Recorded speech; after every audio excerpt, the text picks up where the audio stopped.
우리 기독교는 우리가 언약의 종교다 이렇게 말합니다. 이것은 기독교가 믿는 예수 그리스도를 어떻게 이해해야 하는지를 보여주는 그런 말씀입니다. 예수 그리스도는 하나님의 언약의 중보자라고 성경은 여러 곳에서 증거를 합니다. 이 예수 그리스도가 특별히 우리가 히브리서 말씀에 보면 그를 새 언약의 중보다 이렇게 말씀할 때에 그가 바로 또한 율법의 중보자로서 구약 율법의 실체였다라고 하는 것을 이르는 말입니다. 오늘 본문 우리가 요한복음 1장 3절의 말씀도 하나님께서 그를 통해서 모든 세계를 창조하셨을 뿐만 아니라 또한 그를 통해서 이제는 타락한 인류를 그리스도 안에서 구원하신다는 그런 말씀이라고 하겠습니다. 그래서 그리스도가 없이는 된 것이 하나도 없듯이 또한 그리스도 없는 구원도 없는 것입니다. 그만큼 그리스도의 존재는 하나님의 존재와 사역에 있어서 절대적인 분이시다. 우리가 이렇게 말씀을 드리는 것입니다. 또한 기독교를 이 말씀의 종교라고 할 때에도 이 말씀은 곧 예수 그리스도, 태초부터 하나님과 함께 계셨던 바로 그 말씀을 의미합니다. 그러므로 구약의 모든 언약의 역사에서 우리가 이 말씀이신 그리스도 없이 그 어떤 것도 논할 수 없다는 것은 자명한 사실이 되겠죠.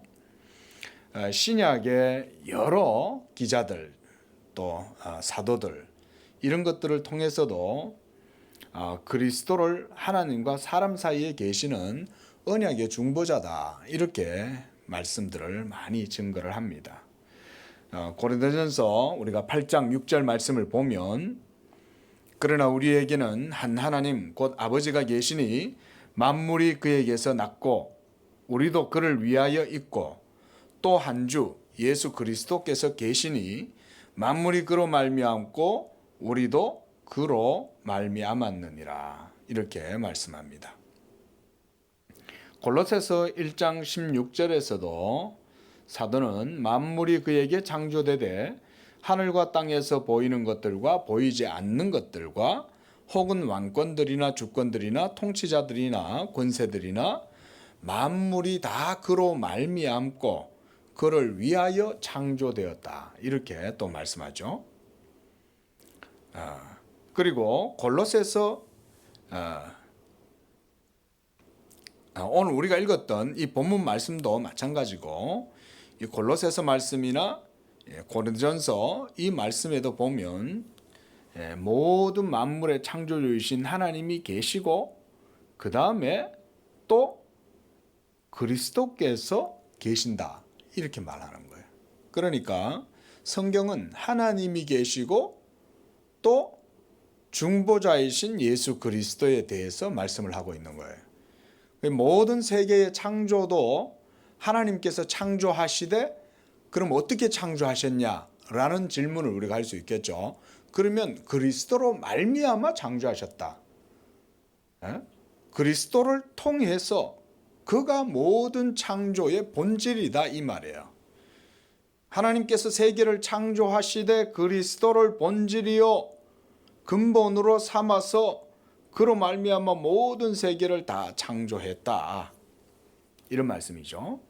그래서 이것은 요한복음에서의 말씀뿐만 아니라 오늘 읽었던 이 말씀들 그리고 히브리서 말씀에서도 다 이렇게 그리스도를 그래서 창조의 중보자다. 우리가 이렇게도 말씀을 드립니다.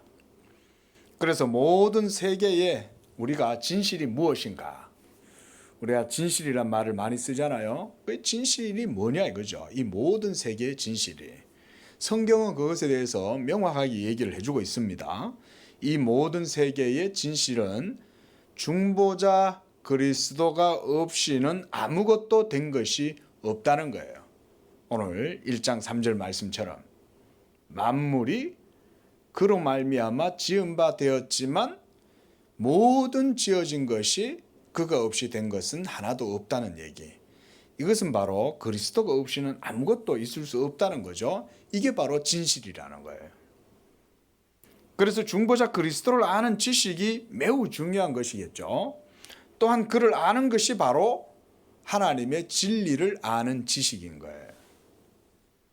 그를 알아야만 참되신 하나님을 알 수가 있습니다. 이것이 바로 우리가 기독교 신앙, 또 신학, 또 교리 이런 모든 것의 토대가 되는 것입니다. 그래서 우리가 기독교를 그래서 이 계시의 종교라고도 말하죠. 계시의 종교라는 말은 하나님의 말씀이신 예수 그리스도를 통해서 이 모든 세계를 하나님께서 드러내 보여주셨다 이 말이에요. 그래서 이 세계를 이해를 제대로 하려면 그리스도를 바르게 알아야 세계도 바르게 알 수 있다 그 말인 거예요. 그래서 우리가 계시 의존적 사고다 이런 말을 하거든요. 그리고 우리가 철학자들도 세계를 이해하려고 이 세계와 역사의 기원과 본질이 무엇인가 이러면서 얼마나 공부를 많이 합니까, 그렇죠? 고대의 여러 철학자들, 뭐 동서양을 막론하고 모든 철학자들이 이 세계의 근원에 대해서 설명을 하려고 얼마나 애를 씁니까? 저도 철학에 대해서 좀 접해봤지만 보면은 다양한 방법으로 이 세계를 설명하려고 애를 써요. 플라톤은 이데아를 통해서 이 세계를 설명하려고 했고, 또 노자나 장자나 또 그 이후에 공자 이후에 또 이 주의에 의해서 또 성리학이 이루어지고 우리나라에도 이 성리학이 유명하잖아요. 그런 성리학들도 다 뭘 설명하냐면 이와 기를 이용해 가지고 이 세계를 설명하고, 그다음 우리가 보면 뭐 태극이다, 팔괘다, 우리가 육갑이다, 뭐 이런 말 많이 하잖아요. 그런 모든 것들은 다 이 세계를 설명하고자 하는 도식이에요, 일종의. 그럼에도 불구하고 그런 것들이 다 실패하는 이유가 뭐냐? 예수 그리스도를 아는 지식이 아니니까 얼추 비슷하게 뭔가를 얘기하는 거는 같은데 정확하게 포커스를 못 맞추는 거예요.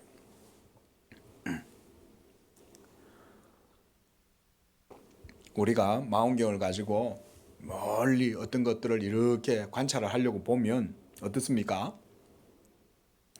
조리개가 안 맞으면 그게 정확히 안 보이잖아요. 그러면 그게 뭔지를 모르는 거예요. 뭔가 하나 있는데 그게 뭐냐. 그래서 계속 그걸 맞추려고 조리개를 이리 틀었다 저렇게 틀었다가 초점을 맞추려고 애를 씁니다. 근데 결국은 그것을 철학은 정확하게 맞출 수가 없어요. 오직 예수 그리스도를 알 때만이 이 세계를 바르게 알 수 있다는 것이 그게 진실이에요. 진실. 그리고 그것을 우리가 또한 진리다 이렇게 말합니다. 그래서 이 바로 하나님의 말씀 이것을 우리가 분명하게 알아야 모든 세계도 바르게 알 수 있고, 그리고 모든 의미들도 바르게 해석을 할 수가 있는 것입니다.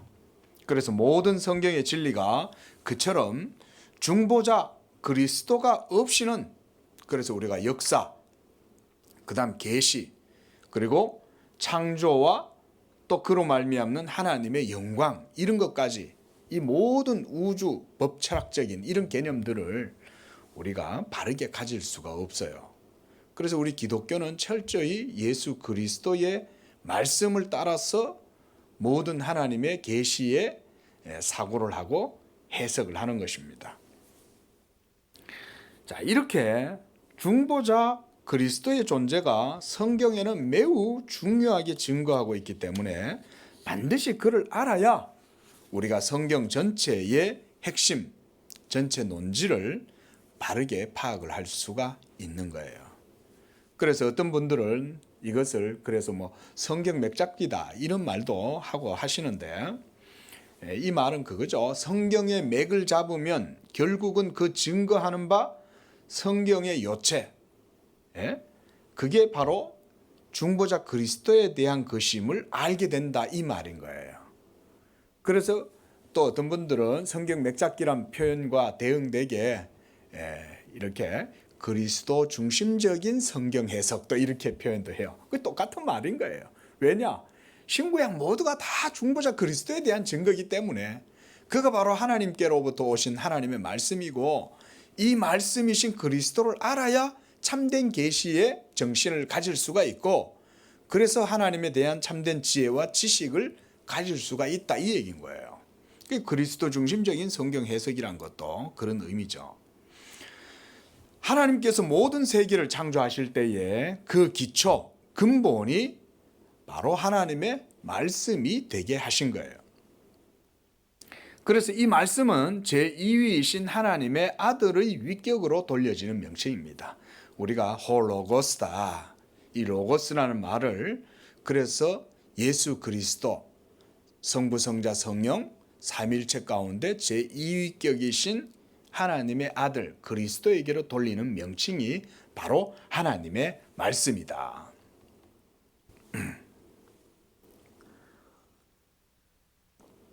그래서요, 말씀 하나님을 태초부터 하나님과 함께 하셨던 하나님이라고 이 사도 요한도 말씀을 하고 또 만물이 그로 말미암아 지어졌고 그가 없이는 된 것이 하나도 없다. 오늘 본문에서도 그렇게 말씀을 하는 겁니다. 이렇듯이 모든 세계가 하나님의 말씀으로 창조되었다. 그리고 이 말씀이 바로 하나님의 아들 예수 그리스도십니다. 그리고 하나님께서 자기의 아들의 말씀으로 모든 세계를 창조하셨다는 이 표현은 하나님께서 또한 자기의 아들을 이 모든 창조하신 만유의 상속자로 아들을 세우셨다는 것을 의미해요. 이것이 처음에는 밖에 안 드러났어요.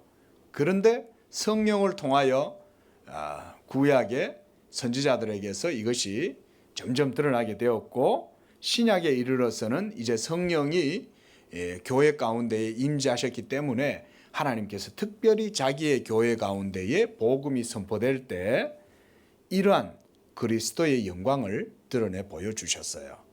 그래서 신약의 교회는 하나님의 아들 예수 그리스도가 만유의 상속자라는 사실을 밝히 증거하고 선포하는 거예요.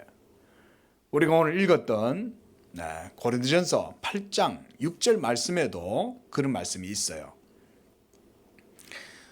한 주 예수 그리스도께서 계시니 만물이 그로 말미암고 우리도 그로 말미암았다. 이 말은 우리가 그리스도에게로부터 났다 이 말인 건데 그 말은 우리가 그리스도에게 속했으며 우리를 하나님의 언약의 백성 삼으신 것은 그리스도가 바로 모든 만유의 상속자로 아들로 하나님이 그를 세우셨다 이런 의미죠. 또 골로새서 1장 16절에서도 사도 바울이 그렇게 말했습니다. 만물이 다 그를 위하여 창조되었다 이렇게 말하는 거예요. 이 모든 세계를 하나님이 창조하실 때는 자기 아들의 영광을 이미 영원 전부터 나타내 보이시기로 작정하시고 그 작정 가운데에서 세계를 창조하셨다 이 말인 거죠. 이게 바로 하나님께서 그리스도 자기 아들을 만유의 상속자로 세우셨다 이 말인 거예요. 그래서 우리가 그리스도께서 누구신가 그리고 이 그리스도의 인격에 대한 그 신적 기원 본질을 성경을 통해서 깊게 또 바르게 이해하는 것이 그래서 중요한 겁니다. 특별히 우리가 이 시간에 이 기독교 강요를 따라서 다루게 될 주제가 바로 하나님의 율법에 대한 바른 이해입니다. 그래서 지난 시간에는 저는 이제 율법의 중보자다라는 제목으로 이 구약 율법의 실체가 바로 그리스도였다는 것을 말씀드렸습니다. 그리고 율법이 증거하고 지시한다, 가르친다 하는 것은 바로 그리스도였다는 것도 증거를 했어요. 아울러 율법으로 정해진 모든 구약의 제사의식, 예법, 규례 이런 것들도 그리스도의 중보 사역을 보여주는 거예요. 그래서 율법 아래에서 구약 백성들이 행한 모든 제사 의식들은 그 자체로 그리스도를 보여주는 것이기는 했지만 율법 아래에서 황소와 또 염소와 양과 같은 이런 짐승의 피로 드린 속죄 제사는 완전하지 않았다는 것을 우리가 알 수가 있습니다. 그러나 그 모든 짐승의 피로서는 죄인이 완전한 죄사함의 확신을 가질 수가 없지만 그것은 장차 올 좋은 것의 그림자요. 그래서 율법의 실체이신 그리스도께서 오시면 그가 자기 몸으로 하나님께 단번에 한 영원한 제사를 드리심으로 우리를 위한 구속을 성취하게 될 것이다라는 것을 구약은 보여주었다는 것입니다. 자, 그렇다면 이렇게 율법의 중보자시고 율법의 실체이셨던 이 그리스도의 존재는 그러면 언제부터 계셨냐? 우리가 이것을 성경을 통해서 깊이 있게 봐야 됩니다. 왜냐하면 그렇지 않으면요, 율법의 중보자로서 그리스도께서 모든 구속의 의를 이루셨다고 해도 우리의 구원의 기초가 어디에서 나오는 것인지를 정확하게 인식하기가 어렵기 때문에 그리스도에 대해서 바르게 이해를 해야 돼요. 예? 특히 우리가 그리스도를 하나님의 아들이다 이렇게 말해도요, 우리가 초대교회 때부터 해서 지금까지 보면 교회사 속에 얼마나 많은 이단들이 있는지 모릅니다. 이것은요, 신약 이제 근대에 들어와서 현대의 신학에도 마찬가지예요. 오늘날도 마찬가지입니다. 오늘날도 세계에 아주 걸출한 유명한 이름난 그런 신학자들이 많이 있죠. 19세기 때부터 지금까지 많은 신학자들이 있는데, 그러나 그들의 신학들이 지금 와가지고 교회가 받아들이지 않는 이유가 있는 거예요. 그들의 당대에는 그들의 논리나 그들의 주장이 굉장히 신선한 것 같고 뭔가 새로운 해석인 것 같고, 그래서 그것이 여러 많은 사람들에게 어떻게 새로운 이해나 또는 도전을 주기도 했지만, 그러나 결과적으로 교회가 그것을 믿음으로 받아들일 수 없는 신학들이었다는 거예요. 말이 좋아 신학이지 사실은 이단입니다. 옛날 같으면 이단이에요. 로마 교황 아래에 있을 때 같으면은 다 그런 사람들 전부 다 이단으로 다 출교되고 공회해서 이단으로 정죄되고 파문되고 이럴 사람들인 거예요. 뭐 칼 바르트니 뭐 에밀 브루너니 뭐 이런 모든 사람들이 다 현대 사람들 다 그래요. 뭐 슐라이마흐다 그 앞에 앞서서 뭐 키에르케고르다 막 이런 사람들이 무슨 막 신에 대해서 얘기하고 신앙에 대해서 얘기하는 것 같아도요, 결국은 그들의 모든 신앙의 핵심을 보면 그리스도에 대해서 그릇된 이해를 가지고 있더라는 거예요. 그래서 이 그리스도를 바르게 이해하는 게 얼마나 중요한지 모른다. 어떤 이단은 그리스도의 신성을 부인하고요, 또 어떤 이단은 그리스도의 인성을 부인하고, 또 어떤 이단은 그리스도의 신성과 인성을 말해도 혼합시켜 버리거나, 또는 그리스도의 신성과 인성을 분리시켜 버리거나, 이 여러 다양한 이단들이 계속해서 나옵니다. 계속해서. 자, 이런 사실들을 볼 때 우리가 예수 그리스도의 존재에 대해서 바른 이해를 추구하는 것은 너무나 중요한 거예요.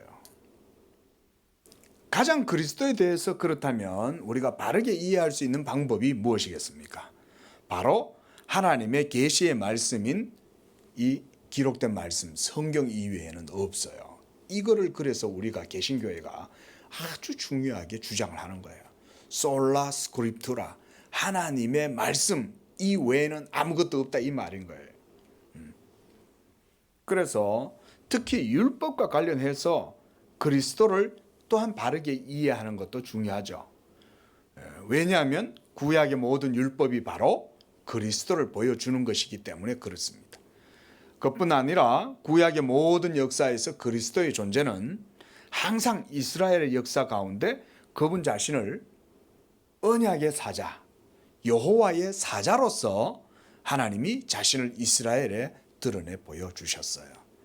우리가 계속해서 여러 많은 시간 동안 구약의 이스라엘에 나타나시고 임재하신 그 여호와가 누구였냐에 대해서 많이 말씀을 드렸죠. 모세와 특별히 시내산에서 만나주신 바로 그분은 누구였습니까? 바로 그분은 예수님이에요. 그 모세와의 만남에서 모세가 여호와께 기도하잖아요. 여호와여 나에게 주의 영광을 보여주시옵소서. 이건 어마어마한 기도죠. 하나님의 영광을 보여달라는 것은 우리 죄인으로서는 감히 참 말하기가 어려운 거예요. 하나님의 영광을 보면 죽는 거예요. 예? 그런데 하나님께서 모세에게는 보여주시는 거죠. 그래, 내가 내 영광을 너에게 보여주겠다. 그러나 내가 내 얼굴은 보여주지 않겠다. 왜? 여호와의 영광을 보고 여호와의 얼굴을 보고는 살 자가 없음이라. 하나님이 그렇게 말씀하죠. 그러면서 주님이 자신의 영광의 광채를 등만 보여주는 게 등만. 그런데도 그 여호와의 영광의 광채, 등에서 빛나는, 얼굴이 아닌 등에서 빛나는 여호와의 광채만으로도 모세의 얼굴이 이 신적 아우라가 가득했던 거죠. 그러니까 내려오니까 이스라엘 백성들이 모세의 얼굴에서 광채가 나는데 그 신적 위엄의 빛이 모세의 얼굴에서만 비춰도 이스라엘 백성들이 모세를 범접하지를 못하는 거예요. 자, 그때 여호와께서 자기 영광을 보여주실 때 뭐라고 말씀하셨어요? 모세 앞을 탁 지나가시면서 모세 앞을 지나가시는데 막 여호와의 임재가 영광 가운데로 이루어지니까 막 온 산이 불타고 바위가 깨어지고 막 터가 흔들리고 지진이 나고 야단이 난 거예요. 근데 여호와께서 불 가운데로 지나가시는 거 아니에요. 그렇게 해서 자신을 드러내 보이시는데 그때 모세와 만나 주신 하나님이 자신이 이렇게 하나님의 영광을 보여주시는 거죠. 여호와로라 여호와로라. 놀라운 표현인 거예요. 하나님이 자기의 영광을 보여주신다고 하시면서 왜 여호와로라 여호와로라 하면서 여호와를 선포할까요? 그때 여호와를 선포하는 그 여호와는 또 누구냐 이거예요. 이거는 이론의 여지가 없어요. 중보자이신 예수 그리스도를 통해서 모세도 여호와 하나님의 은총을 입은 거예요. 그러니까 모세도 중보자 그리스도가 없이는 하나님의 영광을 볼 수 없었다는 결론을 얻을 수 있죠. 안 그러면 모세도 죽는 거예요. 왜냐하면 하나님은 할례를 행하지 않았던 모세조차도 하나님께서 죽이려고 했잖아요. 예? 모세의 아들을 할례를 행하지 안 하고 애굽으로 내려가려고 할 때 하나님이 길에서 모세를 죽이려고 하신 이유를 보세요. 그만큼 하나님을 만날 때는요, 중보의 은혜가 없이는 만날 수가 없다고 보여주시는 거예요. 그 진리를. 너무나 우연하고 너무나 충격적인 사건이죠. 그런데 그 사건을 통해서 하나님이 보여주시는 게 바로 그거예요. 중보자 그리스도, 언약의 사자, 여호와의 사자가 없이는 우리가 하나님께로 나아갈 수 없음을 보여주는 것입니다. 그렇다면 우리가 구약의 여러 이런 퍼즐과 같은 사건들, 방금 말씀드렸던 이런 여러 에피소드도 있잖아요. 사건들이. 근데 이런 사건들을 우리가 어떻게 그리스도의 인격에 맞추느냐 하는 문제가 제기가 될 수 있어요. 한마디로 통일된 하나의 해석이 나올 수 있느냐 이런 얘기죠. 그것은 바로 하나님의 언약의 역사와 사역들, 이 사건들을 통해서 우리가 보는 거예요. 그래서 구약에 여러 많은 사건들이 있잖아요. 그렇죠? 그러면 그런 모든 사건들을 퍼즐처럼 딱 우리가 맞추기를 해보면 그 모든 통일성을 이루는 틀이 뭐냐면 바로 가장 중요한 게 언약이에요. 이 언약의 증거가 또한 모세를 통해서 이스라엘에게 제시된 율법이었습니다. 물론 모세의 율법 이전에도 하나님의 언약은 이미 아브라함과 이삭과 야곱에게 계속해서 하나님께서 나타내 보여주셨죠. 그러나 그때까지는, 그러니까 이 구약의 족장 시대 때다 그렇게 말하는데, 이 아브라함과 이삭과 야곱의 시대 때만 해도 언약의 하나님이 누구이신가에 대해서는 명확한 이해가 아직까지는 제시되지 않았어요. 우리가 굳이 말하자면 아브라함의 신학, 이삭의 신학, 야곱의 신학이 있다라고 우리가 이렇게 말한다면 그때까지는 아직까지 자신들에게 나타나신 그 여호와가 누구신가에 대해서는 정확하게 몰랐다는 거예요. 이게 이제 중요한 겁니다. 그래서요, 여러분 하나님께서 모세를 부르실 때, 미디안 광야에서 모세를 부르실 때 하나님께서 이 모세를 불러서 나는 아브라함의 하나님, 이삭의 하나님, 야곱의 하나님이다 이러면서 내가 너를 저 애굽에 있는 내 백성들을 구하려고 내가 너를 보내겠다 이렇게 말씀하잖아요. 그때 하나님께서 당신이 누구시냐고 묻는 모세에게 이렇게 대답을 하셨어요. 내가 아브라함과 이삭과 야곱에게는 전능의 하나님 엘샤다이로 내가 그들에게는 나를 나타냈다. 이 출애굽기 6장 3절에 그런 말씀이 있어요. 그러나 나의 이름을 아브라함과 이삭과 야곱 이 족장들에게는 여호와로는 그들에게 나를 알리지 않았다 라고 말씀하셨어요. 아주 중요한 말씀입니다. 그러니까 아브라함과 이삭과 야곱에게 하나님이 언약의 하나님으로 나타났었어도 그 하나님은 전능하신 하나님으로 자신을 나타내 보여주셨지만 정확하게 그 전능하신 하나님이 누구신가에 대해서는 몰랐던 거예요. 그냥 하나님이신 거예요. 그리고 하나님이시라 해도 단일한 한 분이 아니라 삼위로 여전히 그들 가운데 계시가 되었지만 특별히 언약의 사자이신 하나님 자신의 이름을 여호와로는 알리지 않았다. 바로 이 여호와라는 이름이 모세를 통해서 이스라엘 백성들에게는 율법을 수여하시는 하나님으로 여호와께서 자신을 드러내 보여주신 거예요. 중요한 의미죠. 그러니까 율법을 통해서 하나님이 누구신가에 대해서 아브라함과 이삭과 야곱보다 더 구체적으로 알게 됐다 이 말이에요. 바로 그 율법을 부여하신 하나님이 누구냐? 여호와 하나님. 특별히 제2위이신 중보자 그리스도께서 자신을 그렇게 드러냈다는 거예요. 그래서 우리가 특별히 이스라엘 백성들을 하나님께서 광야 40년 동안 이렇게 이끌어 가실 때에 광야에서 계속해서 보여주신 기적들, 표적들, 사건들이 뭐였습니까? 하늘에서 만나를 내려주시는 것은 누구를 보여주는 거예요? 만나는 바로 하나님 아버지께서 하늘에 양식을 주시는 거잖아요. 그 양식이 누구를 상징하는 거예요? 만나가 그리스도를 상징하는 거잖아요. 또한 무리바에서 하나님께서 이 물을 갖다가 탁 반석에서 나게 하셨어요. 그때 반석에서 물이 나게 하실 때 그 물은 뭘 상징하는 거예요? 그리스도를 상징하는 거예요. 이렇게 하나님께서 이제 서서히 이스라엘 역사 속에 찾아오시면서 점차 자신을 구체적으로 계시하시고 드러내 보여주시는데 바로 이스라엘 백성들에게 자신을 언약의 하나님으로 하나님께서 나타내 보여주신 거죠. 여러분, 그래서 우리가 하나님이다 이렇게 말할 때 기독교인들은 하나님을 그래서 단순하게 말하면 안 돼요. 항상 우리가 하나님의 이름을 부를 때도 예수 그리스도를 먼저 생각을 해야 되는 거예요. 왜? 그리스도가 하나님과 사람 사이의 유일한 중보자시기 때문에. 그리고 그리스도가 없이는 우리가 누구라도 하나님께로 곧바로 나아갈 수 있는 사람은 없어요.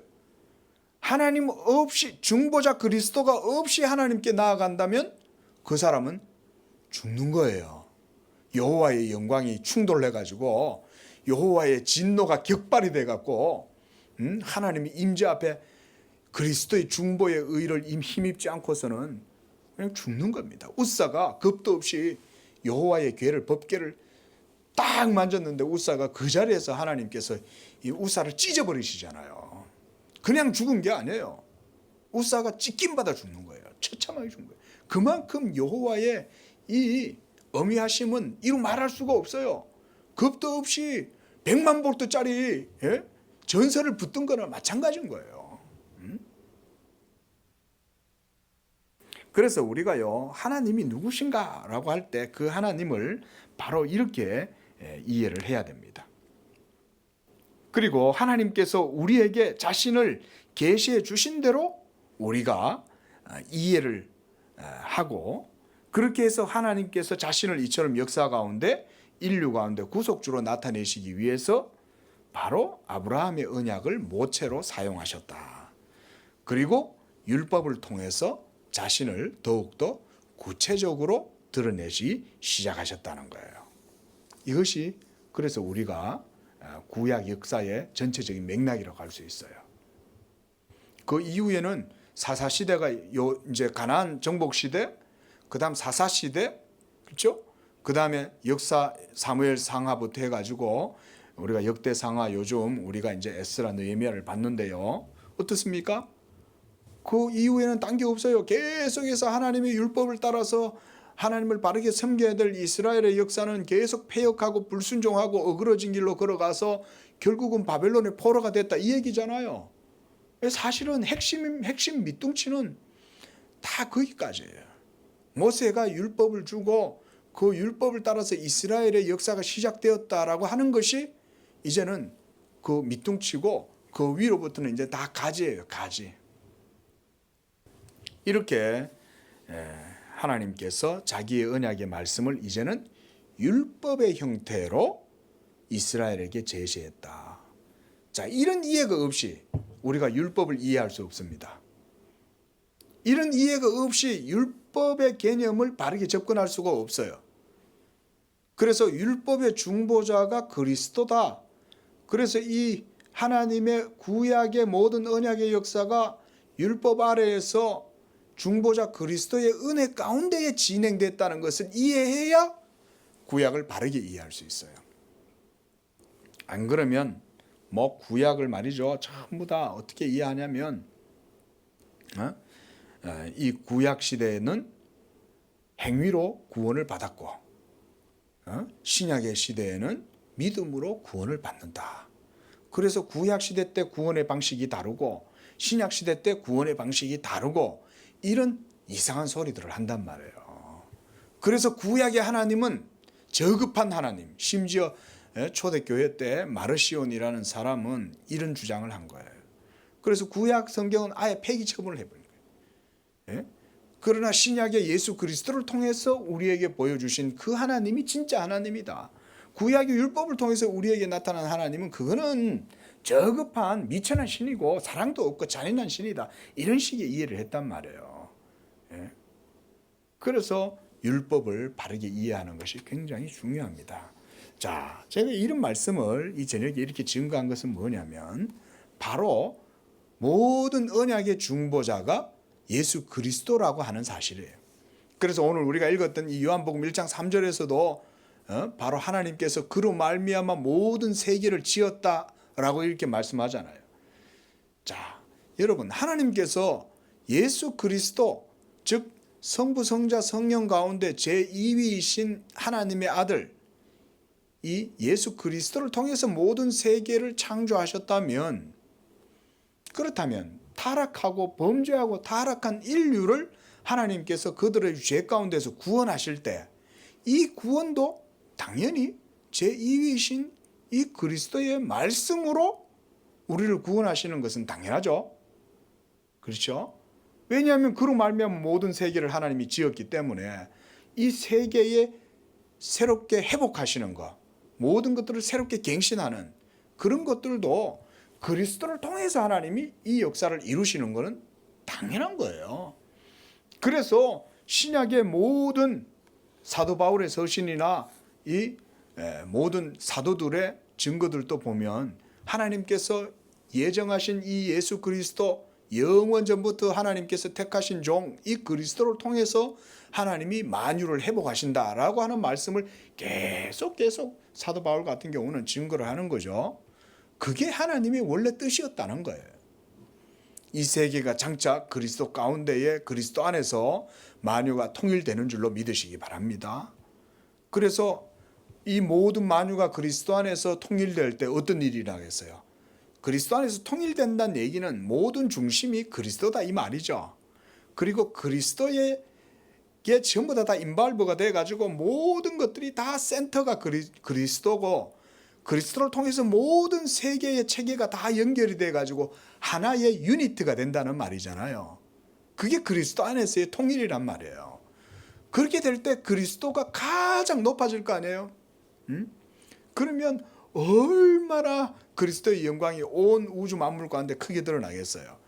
그때가 되면 그리스도께서 만유 가운데 만유가 되실 때 하나님도 그리스도 자신도 모든 만물을 자기에게 복종하신 이에게 그리스도도 복종한다. 그러면 그리스도가 누구에게 복종하신다는 거예요? 하나님 아버지께 복종하는 거죠. 그래서 하나님 아버지께 아들도 영광을 돌리심과 함께 그 아들의 영광이 모든 만물 가운데 다 드러나면 이 모든 세계도 다 그리스도의 영광을 보고 또한 그 그리스도를 통하여 하나님 아버지께 영광을 돌리게 되는 일이 마지막 만유가 완전히 새롭게 되는 그때 이루어지는 것입니다. 자, 이게 이제 신약의 증거죠. 그런데 이 신약의 계시가 밝히 드러나기 이전에 구약의 율법의 시대, 십계명을 주시고 율법 아래에서 하나님을 섬기게 했던 그 모든 이스라엘의 역사의 모든 사건들, 또 율법의 의미는 바로 이와 같이 예수 그리스도의 성육신과 예수 그리스도의 사역을 통해서 이루실 하나님의 이 구원을 미리 율법을 통해서 보여준 거예요.